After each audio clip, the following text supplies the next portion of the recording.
Hello, and thank you for joining us for another fun episode of Becoming Multiplanetary. I am one of your co-hosts, Kage, and I'm excited to have you here joining us because we have two very special guests. We have TJ from I Need More Space, and Steffi, also known as Split Second Mom from What About It, and her upcoming show, or returning show, in January, which she'll give some more information about. But before we get to our guests, let me first hand over to our co-hosts who will be joining us today. Hi, my name is RichLB, co-host here at Becoming Multiplanetary. Thank you all for tuning in this week. Looking forward to chatting away with our guests today, and our topic as well, which we'll announce later on. Also on with us today. Hi, I'm Mikko, the host of Deep Dive Fridays. Thank you both for joining us. And first, TJ, tell us a little bit about yourself. Hey everybody, my name is TJ. I'm the host, producer, guy behind the YouTube channel I Need More Space, where I just try to do some deep dive stories around things that you may or may not have heard of in human spaceflight. We're about to send at least 15,000 names to the moon, which is really exciting. We have about 2,500 names that will be engraved onto a piece of silicate, and actually that engraving is starting today. So I'm really excited, and I'm really looking forward to talking about SN8 in our future. Great, thank you. And Steffi? Hi, I'm Steffi, or Split Second Mom, the godmother of What About It, and I'm starting my own show in January, and it will be called Infinite Cosmos, and it will be about everything regarding our cosmos and what it has to do with us here on Earth. Thank you both for joining. I'm really excited to have you here today, and today's topic will be about serial number 8 from SpaceX and how that may very well be the watershed moment of humanity becoming multiplanetary. So let's, as Felix of What About It likes to say, let's dive right into that topic. And first, I want to start off with you, TJ. So I assume, of course, that you watched the SN8 launch, belly flop, and almost landing. So tell us, what are your thoughts on it? Yeah, I heard something about that.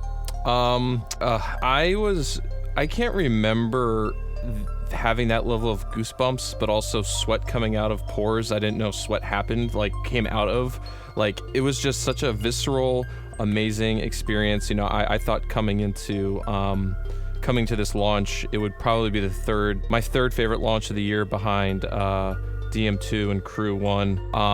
But this took the cake. I'm sorry. I mean, it was to see this type of technology performing in this way as they designed pretty much first go was just amazing.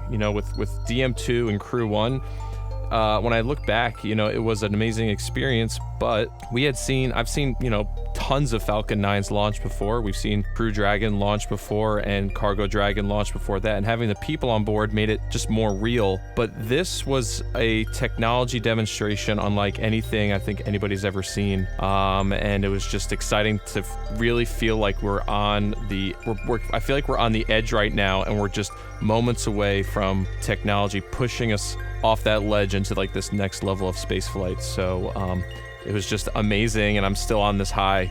And SpaceX is going faster than I think I can even deal with. They were supposed to have a launch today for Sirius XM, and they just move so fast. It's amazing. Yeah, absolutely. How about you, Steffi? I was there with you, but tell us and listeners about how SN8 felt for you. Yeah, it was really surreal. When I watched it the first time, I couldn't grasp what that really meant for us and how smooth everything worked out. It was a perfect view. Everything worked, and in the end we had the explosion. It couldn't have been better, to be honest. And I rewatched it a couple of times again, and it really feels like we can do this. We can get off this planet and explore space further and beyond. Yeah, I can't agree with you more. It was I was yelling at the top of my lungs when it was happening, saying a whole lot of holy cusses, and actually my wife had to lean over and shh, it's midnight right now. I'm over in Europe, so it was happening pretty late in the evening, and I feel I was disturbing my neighbors, but I don't care. It was worth it. How about the rest of you? How'd you enjoy the SN8 launch? I enjoyed it with my son. He's 8 months old, and it was just really cool to experience it with him at the same time. I was planning on streaming it like Felix, but my son needed my attention at the time. But it was really great to be able to share that with him. I know he's not really going to remember it, but when he's older, I'll be able to say with him that we watched it together, and that's what's special to me.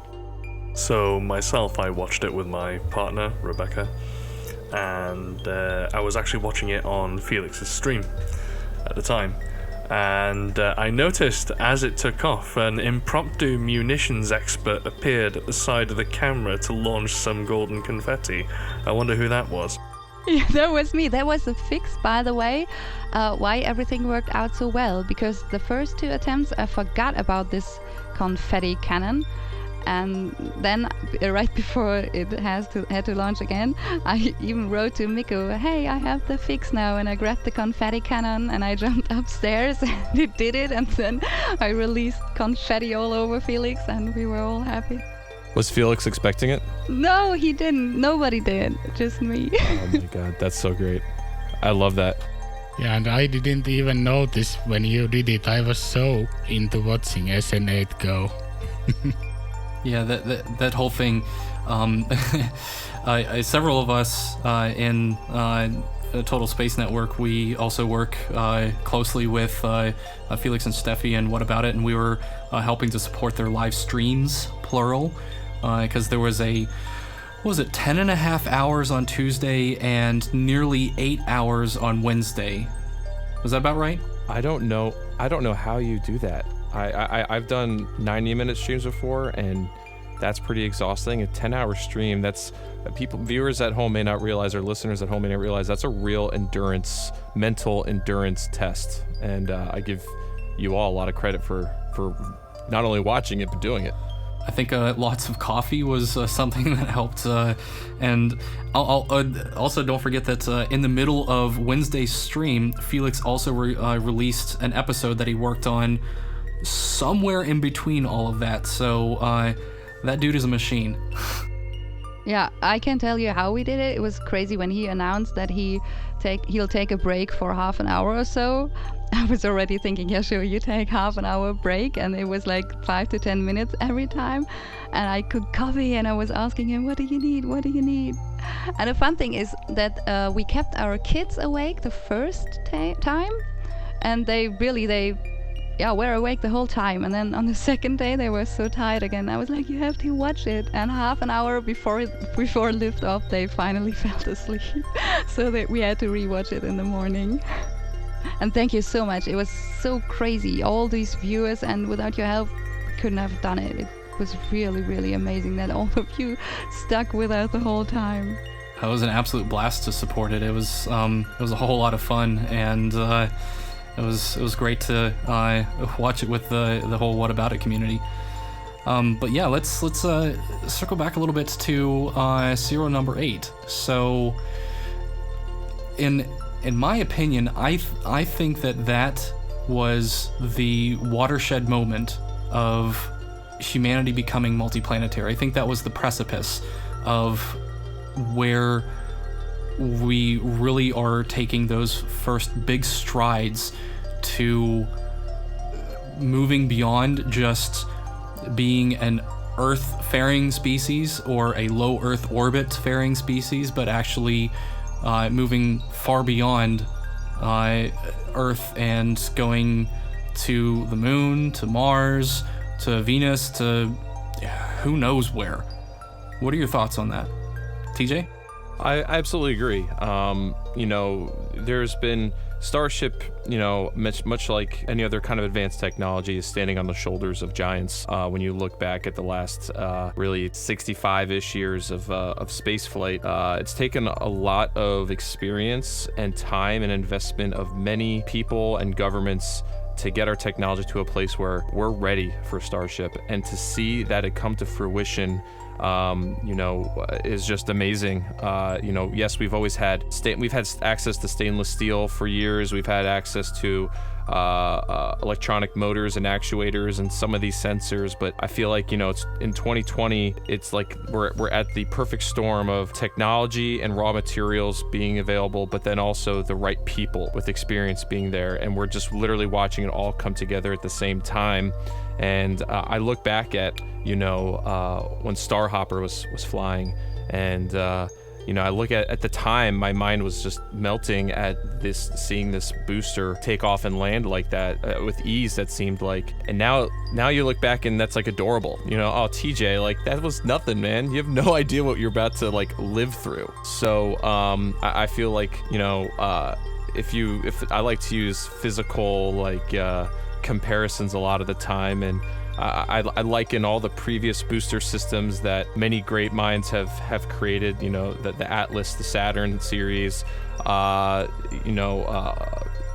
seeing that as like these bulldozers just clearing out the way and leveling the surface, and now we're finally, Starship is like that first block of many blocks of this foundation of this beautiful exploration house we're gonna have, and it's just great to witness it and document to a degree. I find a certain level of obligation. I'm not actually building or really involved with the development of it, but I want to make sure that I can be part of that space and science communication army to make sure that the general public and everybody knows how big of a deal this is and why we need to be paying attention for our generation and future generations. Couldn't agree more.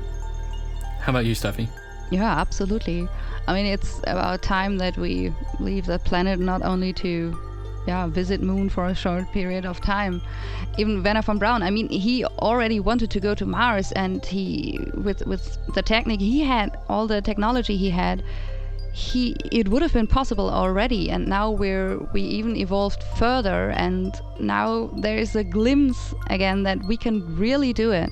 Before the launch, I thought, it can be possible, but maybe it can't be. Maybe it could still be the wrong way. We'll have to sit and wait. And when serial number 8 lifted off, it was right there. We can do it, and I can already imagine one of these Starship prototypes going to orbit and further and pushing it further and beyond, basically. And that is so amazing. And we really need the young minds that are crazy enough to get on a ride and see how far they can get. That's it. The technology is there, and we need the people to be crazy enough, or to be curious enough to really put their lives in and see how far they can get, basically. Steffi, I'm actually curious.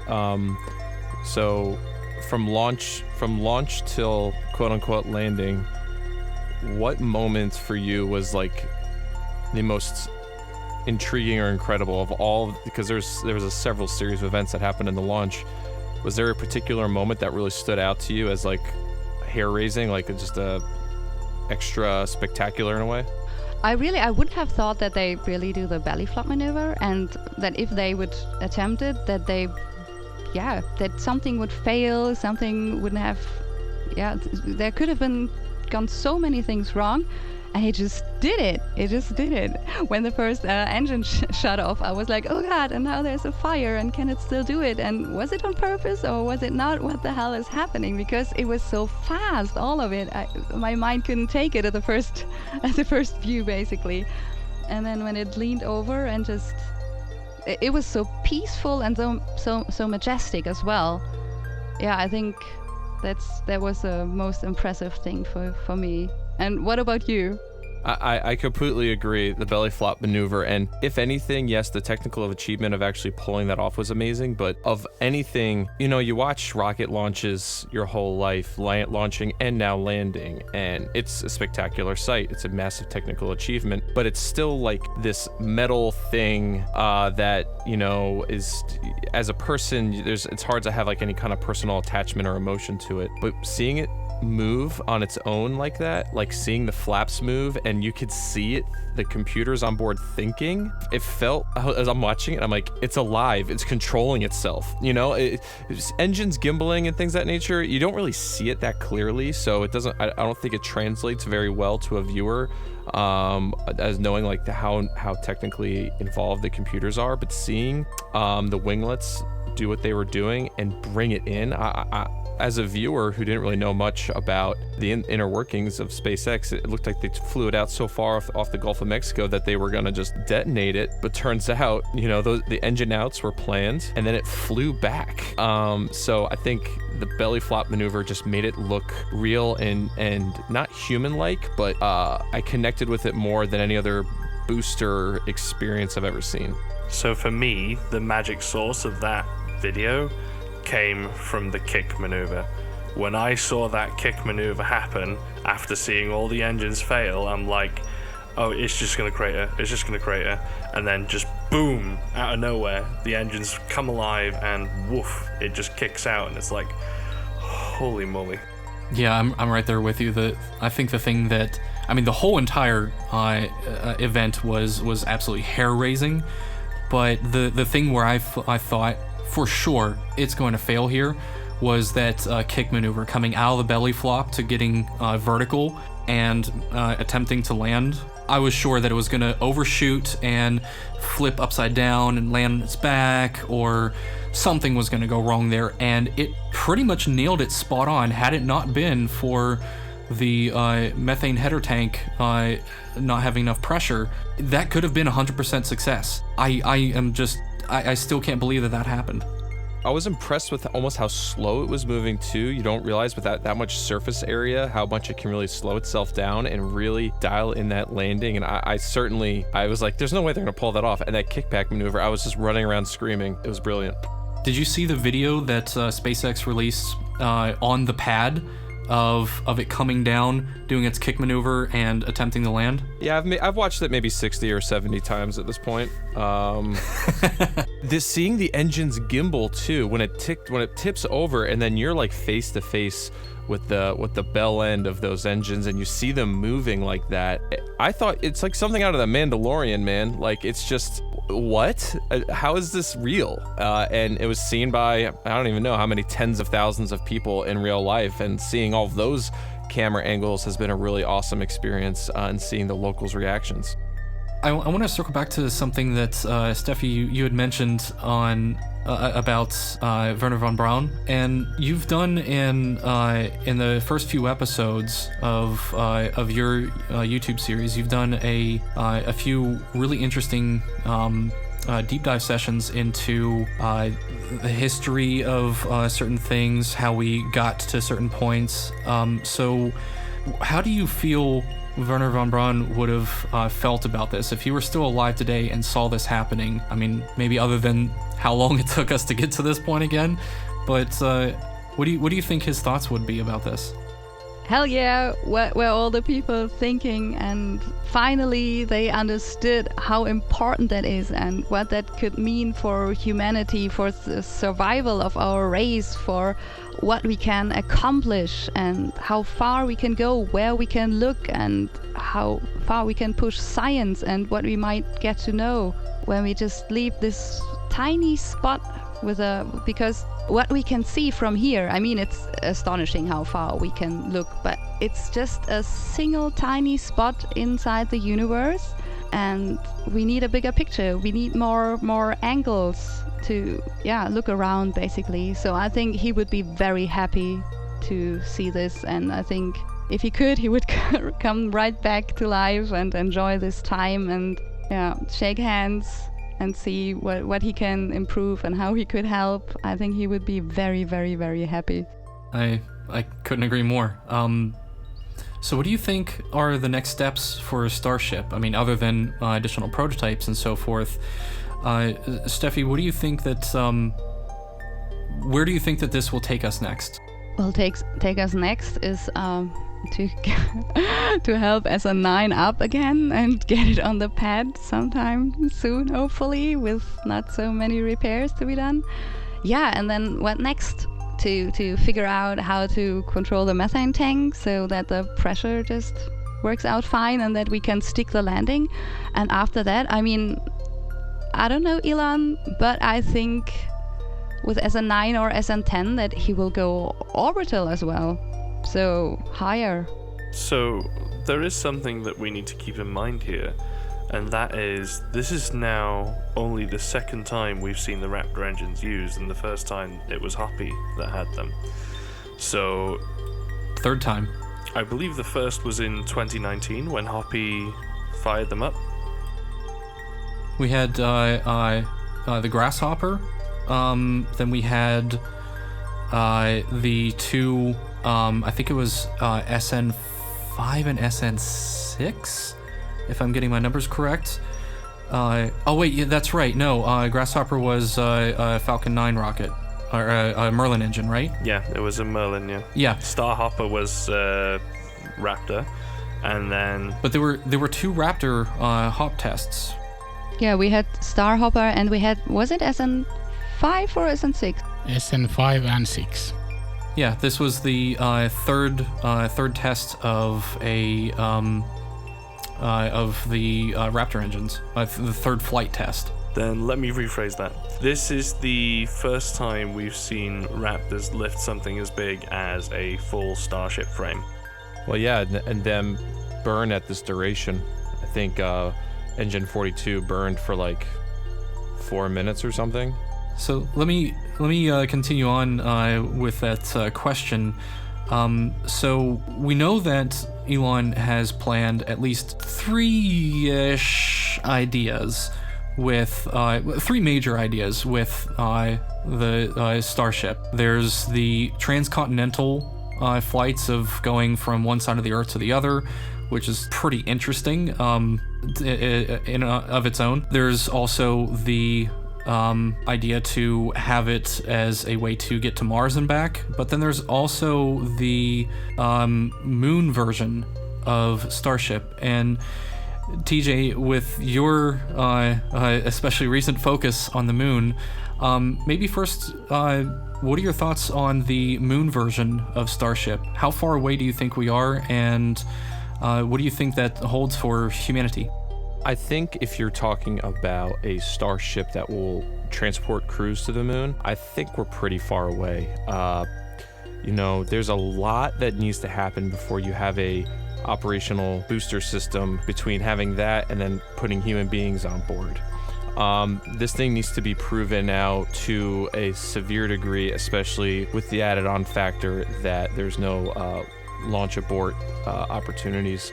There have been discussions that there may be a combination of Orion and a Orion Starship combination, where Starship is just doing the low lunar orbit rendezvous to landing and back. But even at that point, there's going to need to be a lot of work done. And there's things like just the human systems that need to be figured out to have people survive and work on Starship. The crane system. Before we even put people on it, it should land on the moon, I would think, a few times, because this is a very unique system. I have no doubt that they can do it, but there's a pretty long road ahead of us in terms of actually bringing that to fruition. I'm looking forward to these earlier missions where once Starship and Super Heavy are operational, really showing how this booster system is a much more affordable way to get payloads into LEO and beyond. And then once they have enough missions under their belt, then really building out the human variations of Starship in terms of the LEO version and the lunar version, because as on the outside they may look similar, they're going to be very different in a lot of ways as well. So there's just 2 very different technologies that'll need to be adapted to. So I think that this was a great first step, and I'm looking forward to them accomplishing another 12.5 kilometer hop and then bringing it up to beyond, as Steffi said, to LEO. I don't believe Starship has enough Delta V on board to bring itself back to a landing after it's been LEO. Somebody correct me if I'm wrong there. but putting it into LEO and demonstrating its capabilities in LEO, and then probably doing a safe deorbit burn, and showing it take the iterative steps, because there's, to get it to even landing people on the moon, we need to nail low Earth orbit refueling. It does need to be refueled before it can take that TLI burn and actually do a lot of work at the moon. So I'm very excited. This was an excellent first step. And I have no doubt that they'll be able to send a Starship to Mars in the next Martian launch window. I know that's a goal for Elon. But even without the LEO refuel, I believe they have enough Delta V to send it on a one-way trip, which is a great technology demonstrator in of itself. So I'm a bit of a realist. I'm very excited, but I know of a lot of the technical hurdles, political hurdles, and financial hurdles that are in the way. And they have the right leadership and they have the right people. They're just like everything else they've been doing it. They're going to take it one step at a time and fail hard, fail fast, and learn from it, and not do that again. And before the recording, you and I were talking a moment about having a moon first mentality. Can you go into that a little bit in more detail, especially with respect to the Starship? Yeah, absolutely. So you could see it as a conservative mindset to say moon first and then go to Mars. I get that. But when it comes to anything with human beings, I tend to want to make sure what we're doing is going to work right 100% of the time. And I'm not even necessarily talking about the technology demonstration. I'm talking about the people. We've been doing long duration space flights on station over the last 5-ish years, and I'm saying long duration, like 6+ month trips, at which trip to Mars is gonna be triple that, quadruple that, really. There's a lot of things on the human side that we really need to nail down to make sure that you can put together a crew who's not gonna wanna kill themselves after being together for 3 years in a remote place that death is around them at every corner. And one of the best test beds you could do that on is if you want to do it on a physical surface and learn how to build a camp, learn how to do science, and learn to work as a team and really flesh that out, is on the moon. There's a lot of things you can do on station, but it's different in the sense that if something went wrong, you could be home in just a few hours. On the moon, that's not the case. It takes days to get home if everything goes right. So that's just another stake level that we as, when I say we, NASA, SpaceX, all international entities need to figure out what are the right combination of people to put together, and then not only the right people but the proper training for them to be ready to be on another world and be on their own. The light, I think it takes about 20 minutes for at Mars's closest orbit to the Earth. It takes about 20 minutes for light to travel from Mars to Earth. So you're on your own. So those are the kinds of things I think about. Like, I've no doubt that there's people like Steffi who want to go to Mars one day, who have it in them to do that. But there's so many other factors involved outside of just the technology that we're all human. We see what people can do to each other, even the smartest, most educated people, and I'm conscious of that. But in terms of the technology for SpaceX and going to the moon, I will start feeling more excited about the lunar landing once we start seeing what the human quarters are going to look like. How are they going to handle people surviving the re-entry and the burn maneuvers and all of that? So I'm cautiously optimistic, but optimistic nonetheless, and I know that they will get there. I'm not confident that it's going to happen in that 2024 time frame that everyone's really been pointing toward. Yeah. What about you, Steffi? Are you moon first or Mars first? So what are your thoughts on what TJ just said?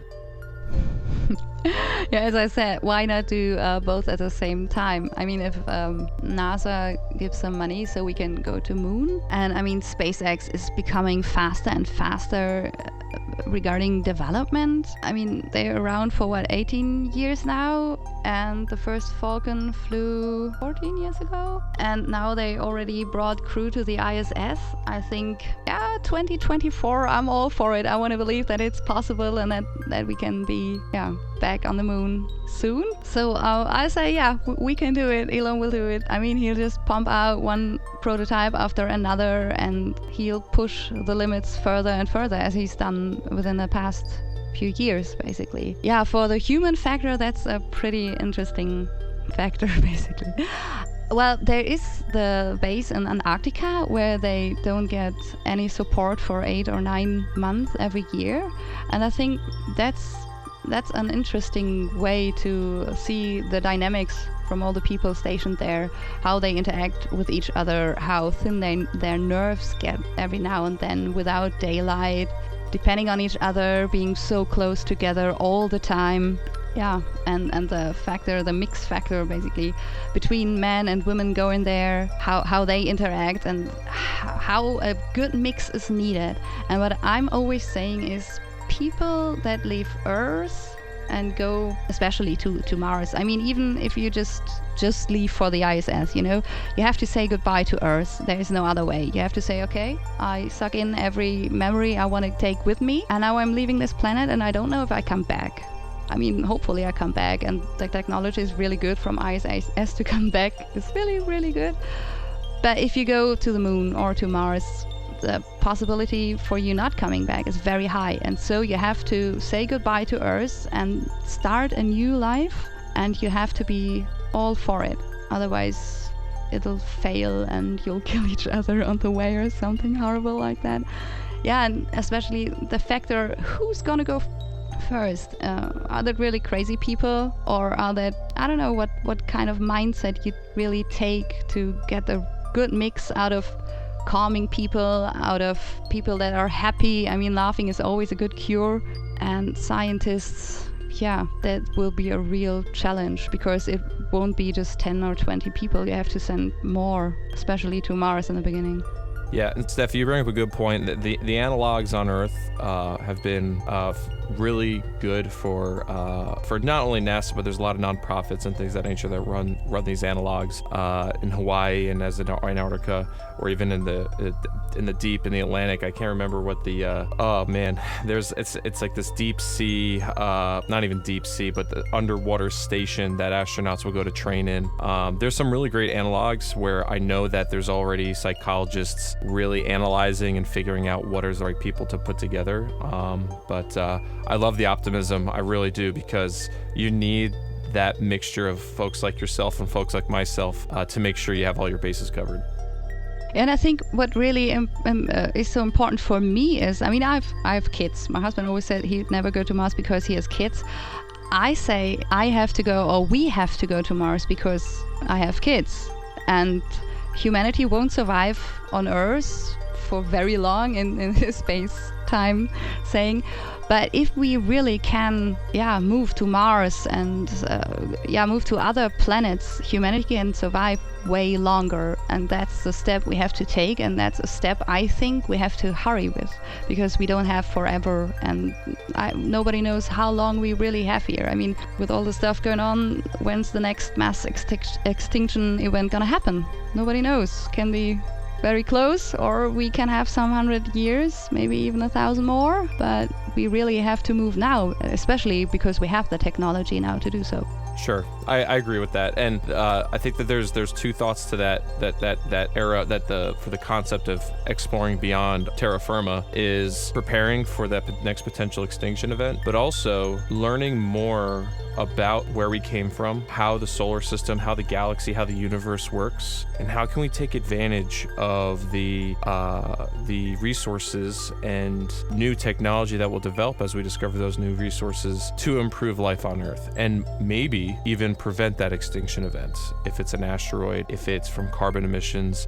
So that's how I think it's important to have a really good balance of exploring for the right reasons. Right now, I really want us to push exploration so that we can improve life on Earth, but that's not to say we shouldn't also be exploring to be able to settle other places, to cover our bases in an essence, in a way to say that.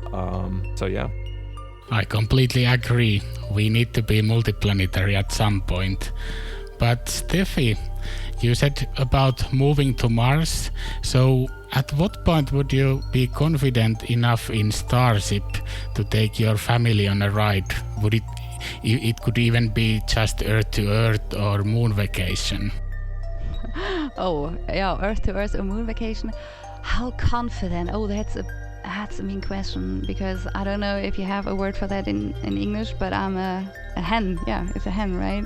A hen mom. I really take care of my kids, and that's a tough question. Helicopter parent?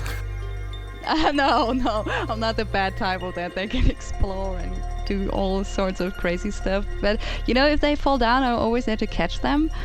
Yeah, that's a good question. I don't know. Airline-wise, maybe. Yeah, we should be really safe. Hundreds of people or thousands of people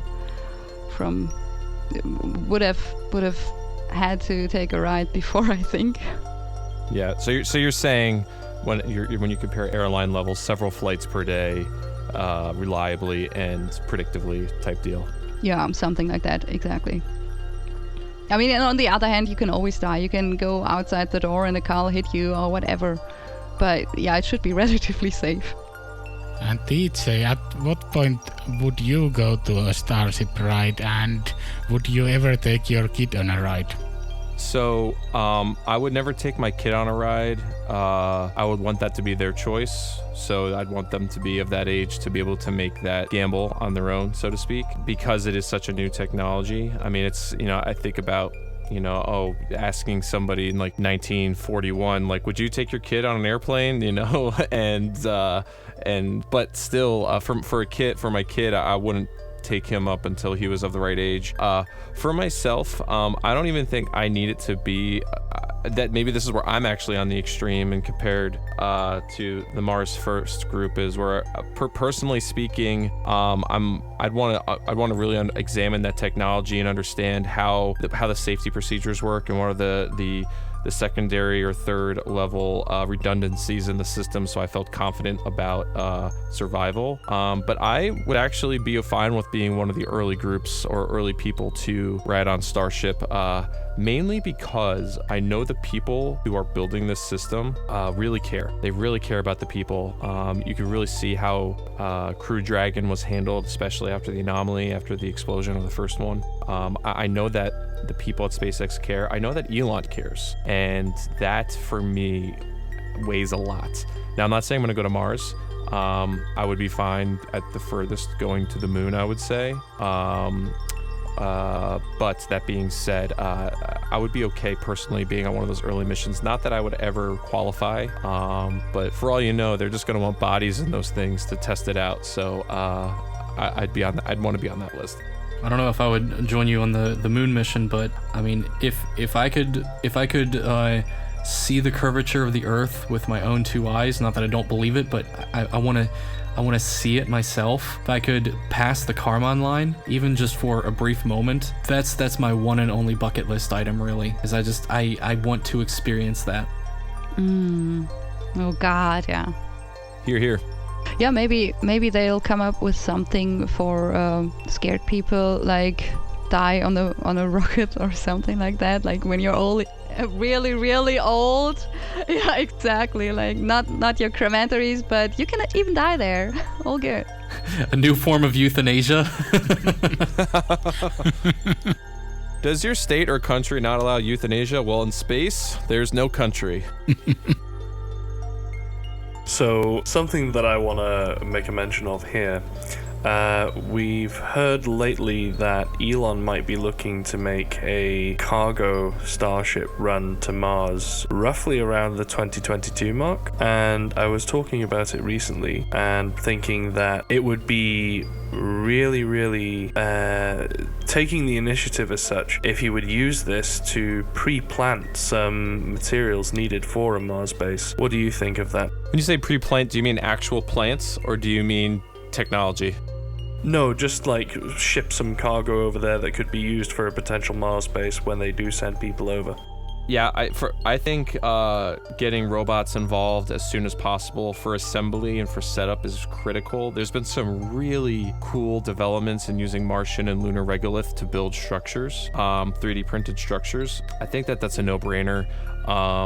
to get those machines out there to begin assembling those structures to protect the people and the equipment from the elements, whether it's the Martian storms, whether it's radiation, or the extreme temperatures. If you can build those kinds of structures, regardless of size, there's a lot of advantages and extra safety margin added there. So I think before your first human trip, regardless, long duration human trip, I mean, Mars, it's by default, but if at least on the moon, if you can get those robots on the ground to begin assembling those systems, and I think that you're going to drastically increase the survival rates for that crew if they all get there in one piece. So I'm all for that, and also setting up the liquid oxygen farms and the methane farms so that the vehicle can begin fueling up as fast as they need to, because I'm not sure how long of a window there is once you get to Mars before, if you need to abort and come back. But it would be good to know that those farms are functioning prior to your arrival, so that you know you've got enough gas to get home if need be. So, starting with Steffi here, I'm going to ask the question, if you had the power to choose what you would send on a first cargo mission to put onto Mars, what would be your shopping list to send? Steffi, you first. First things, I was thinking about when TJ spoke, send a lot of starships there to figure out how to get there from different kinds of orbits and what's needed. And now you say I only have one starship? That's really mean. Well, yeah, some 3D printing machines sound really, really good. A lot of material that you need. Science stations, robots with science stations, so that we can figure out what we're working with at the landing station, and some other kinds of robots, and a lot of exploration as well. So if we can figure out is it safe here safe here on Mars, yeah. And what do we need to bring next? And maybe some crazy enough people to go there with them too, so they can actually figure out stuff before I go there. Yeah, that would be really, really great, because there's nothing as good as a human factor when it comes to my survival and going to explore Mars. Can you say the scenario just one more time? I'm trying to make sure I get it right. You're asking if I get to send one thing prior to my arrival? So this cargo mission that Elon's thinking about sending in 2022, if you were the person in charge of the list of what's going, what would you send? I see. So in this sense, this cargo mission may not even necessarily be for people on the ground to use. It's really for a testing ground, exploration purposes. And for myself, I think I kind of go back to my original thought with my previous answer. I'd want to really build out the being able to capture from the air and make liquid methane and liquid oxygen.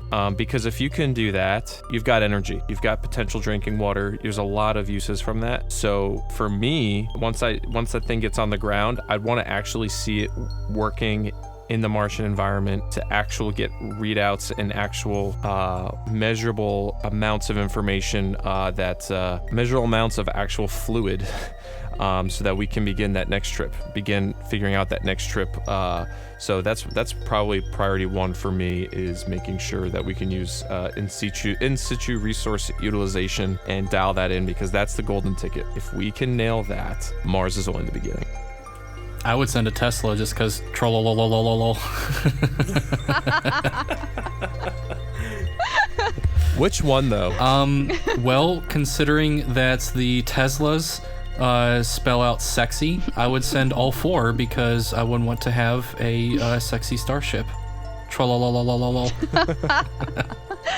Oh my god. I'd want to see a Martian Cybertruck. Ooh, that's a good idea. That's another cool thing, is if you send one Cybertruck, but it's actually meant to function, like it's airtight, it's rugged, maybe has solar arrays on it or something, and just take the PR campaign alone of driving Cybertruck to different mountaintops and taking pictures with itself. I don't know if they can make enough Cybertrucks because the demand will be so high. That's actually a great idea. Send a Cybertruck. Ooh, I like it. Yes, let's do it.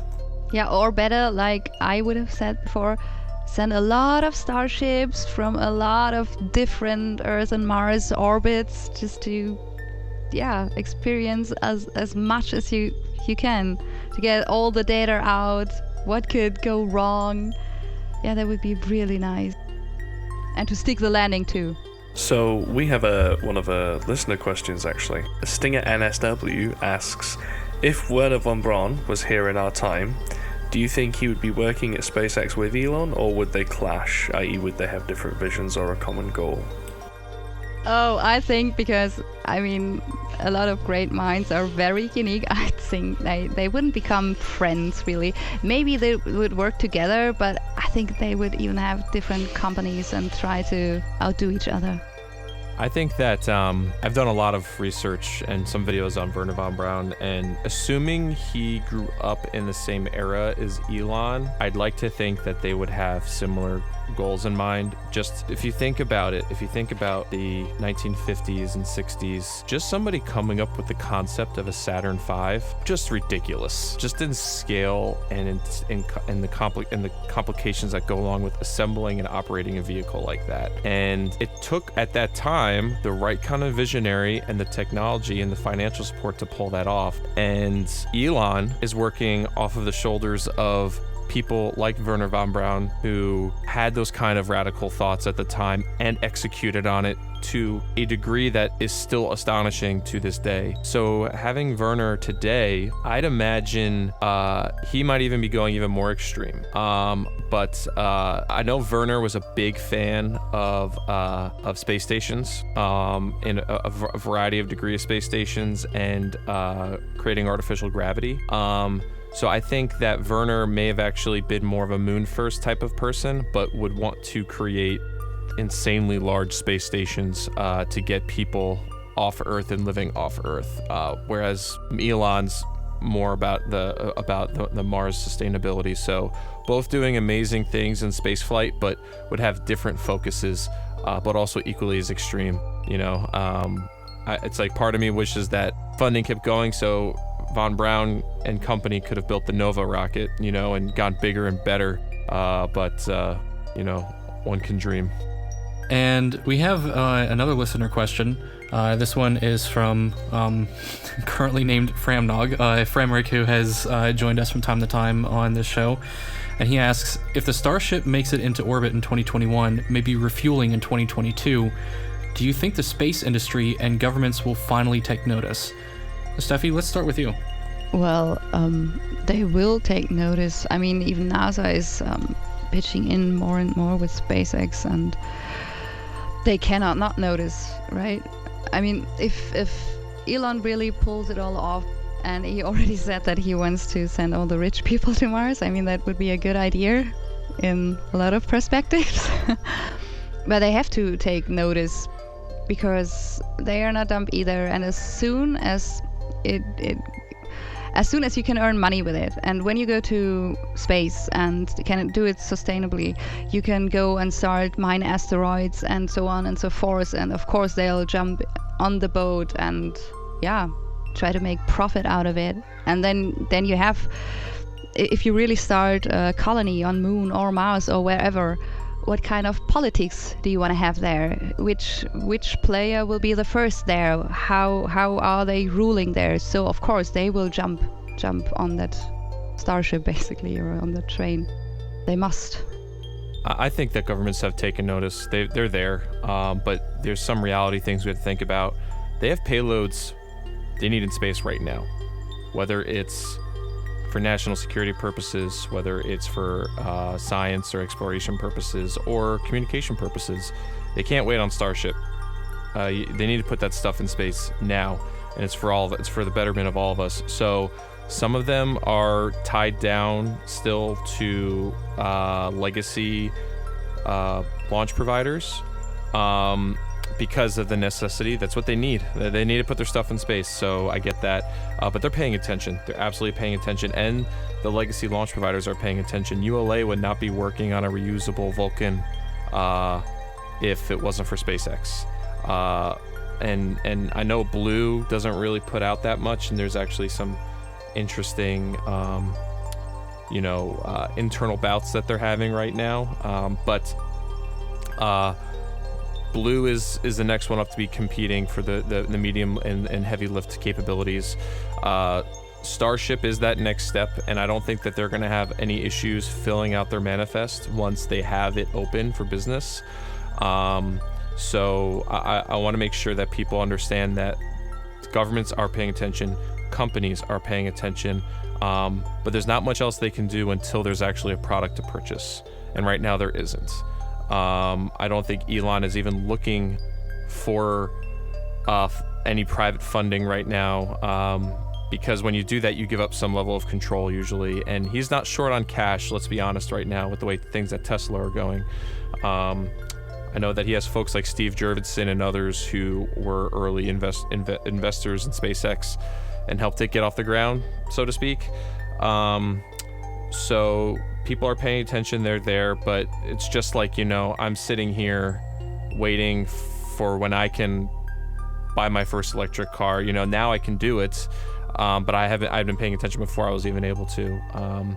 So at some point, Starship will put Falcon 9 out of business, and it'll put all the other legacy launch providers out of business, because at a certain point, if they can make Starship as reusable as they say they can,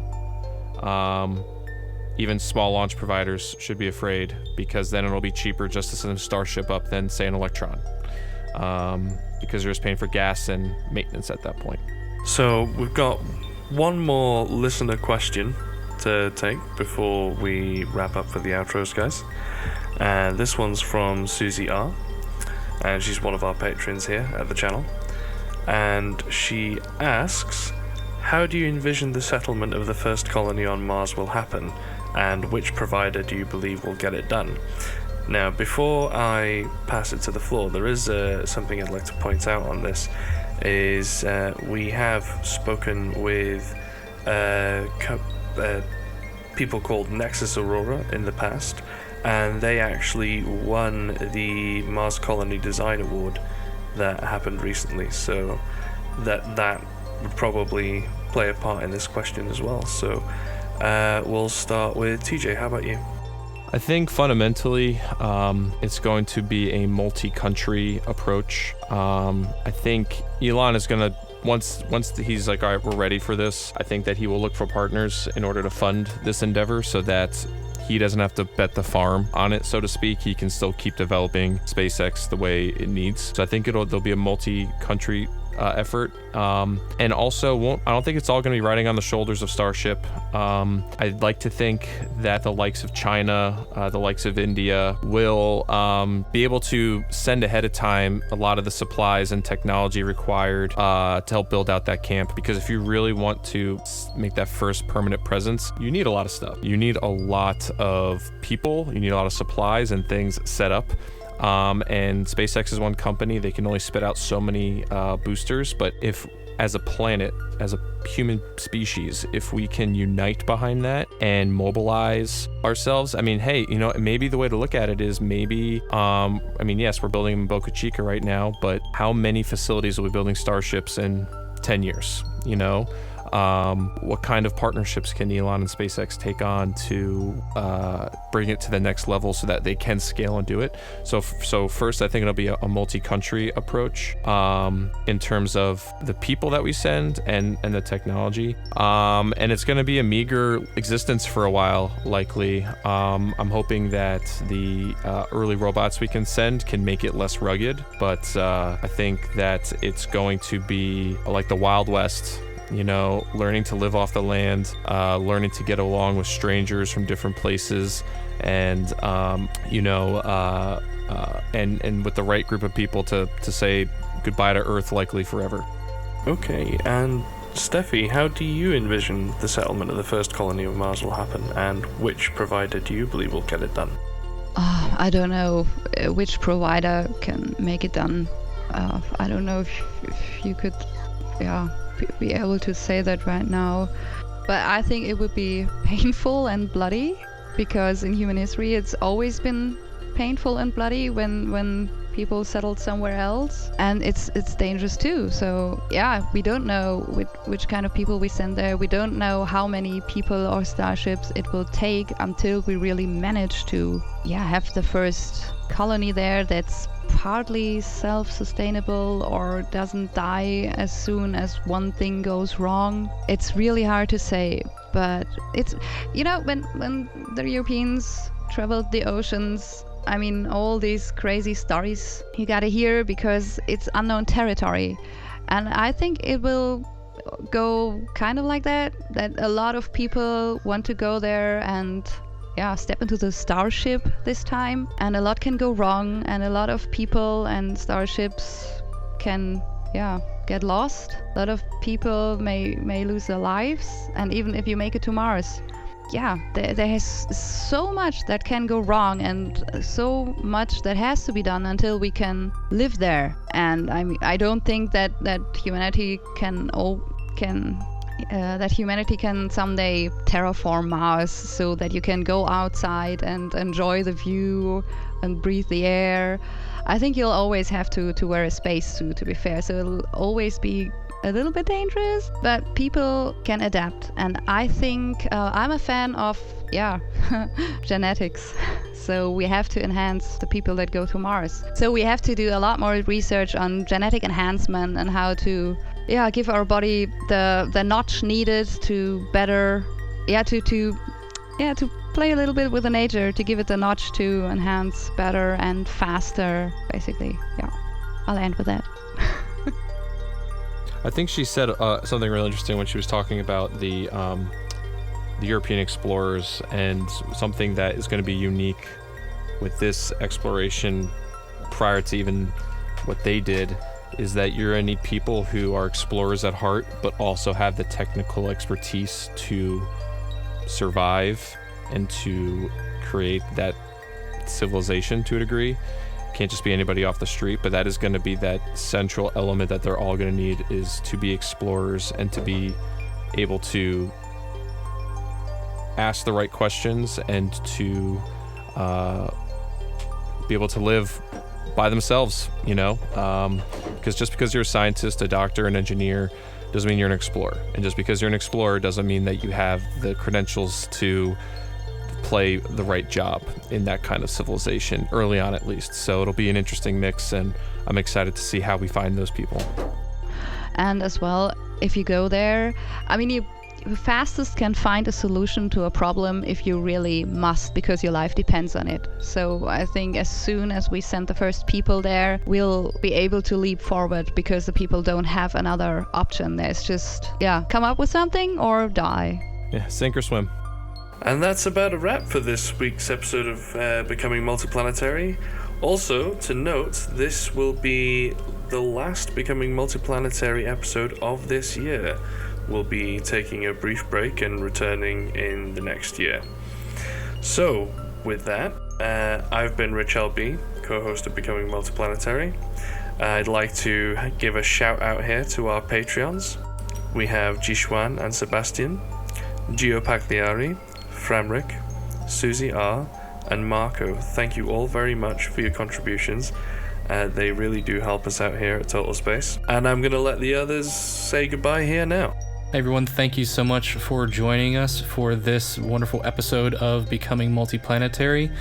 As my co-host Rich said, this will be our last episode for this year, but you can always check out all of our other episodes on totalspace.net. You can also find us on YouTube at Total Space. Follow us on Twitter at TotalSpaceNet. Check out all of our other episodes, not only of Becoming Multiplanetary, but also of the Space Update and Deep Dive, which you can find those on Anchor.fm, on iTunes, and many other podcasting platforms. And we'll see each other next year, and off to my next co-host. I've been Mikko, the host of Deep Dive Fridays, and thank you a lot for Steffi and DJ for joining us. It was a pleasure to have you. Thanks for having me. I really appreciate it. You guys can find me on Twitter. I'm at TJ_Cooney, or you can watch my YouTube videos. I'm at well, not at I Need More Space, or just look up TJ Cooney on YouTube and you'll stumble across me. So if you like deep dives and learning about certain intricacies around human spaceflight, I'm your guy. And if you like space memes, Twitter's great too. Thank you for having me. I'm Stephanie, your split-second mom.